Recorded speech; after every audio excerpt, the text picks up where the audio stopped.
hit record on that next video or draft that next Instagram post, you need to know who you want to talk to. And that's where a lot of businesses go wrong, because if you try to make content for everyone, you're going to connect with no one. Think of your target audience as your compass. Without it, you have no direction. But once you know what you're aiming for, every decision about your content has purpose.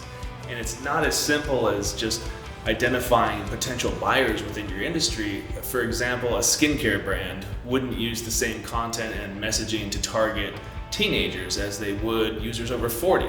The latter is no longer concerned with having clear acne-free skin, and wrinkles are the furthest thing from a teenager's mind, so same industry, totally different voice and strategy.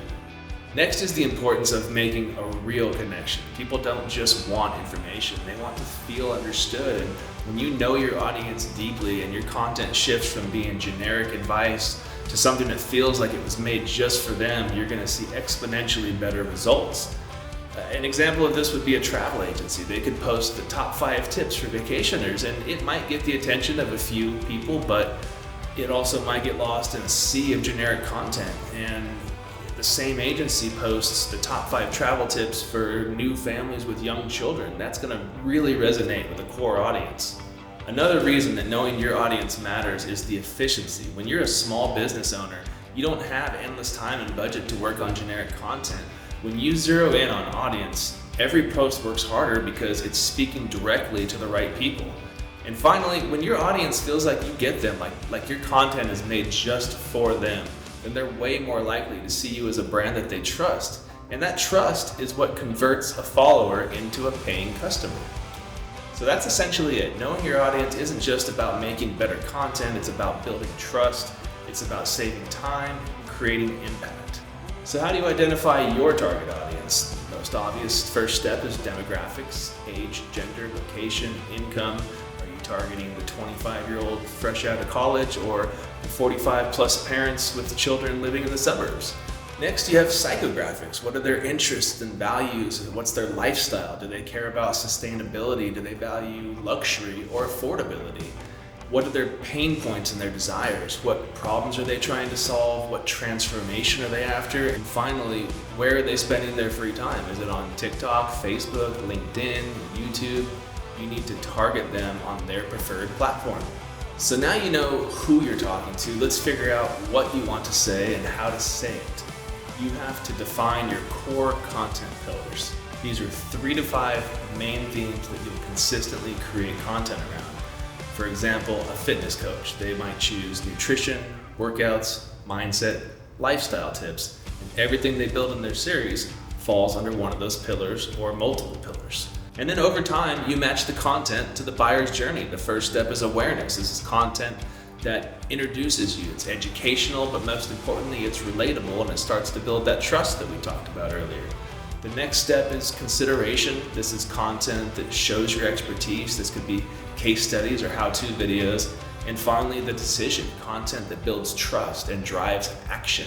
And I want to reiterate, choose the right platforms. It's okay to have a presence everywhere, but you need to put your main focus on where your audience hangs out the most.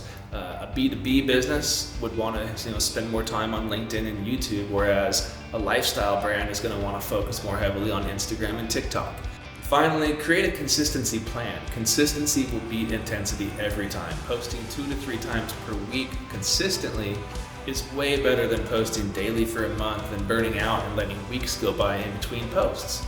The algorithms reward consistent content contributions, and your audience is coming to expect it. So that was a lot of information, but unfortunately, audience identifying and building a strategy are only half the battle. You have to measure the results and make adjustments. Without measurement, you're just guessing. Look for patterns. Which posts performed the best? Which ones sparked conversations? Which ones had the highest engagement? And then double down on those winners. If something works, repurpose it. Try it again. Try a variation of it. Turn a YouTube long form video into a series of shorts. Break a long post into bite-sized tips and try other platforms. Or create a series around a hot topic. And then learn from what doesn't work. Not every post is going to land, and that's okay. Don't delete it, learn from it.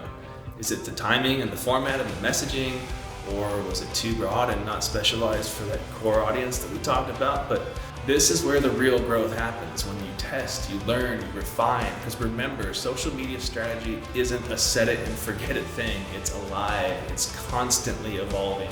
And you're not just creating content, you're creating a feedback loop. Post, measure, adjust, repeat. So to recap, identify your audience, understand their needs, build content pillars, show up consistently, measure the results, and make adjustments. If you do that, your social media stops being guesswork and it becomes strategy.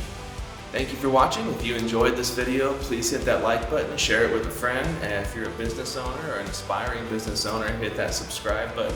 We're going to be releasing new videos every week, and leave us a comment. Let us know what topics you'd like us to cover.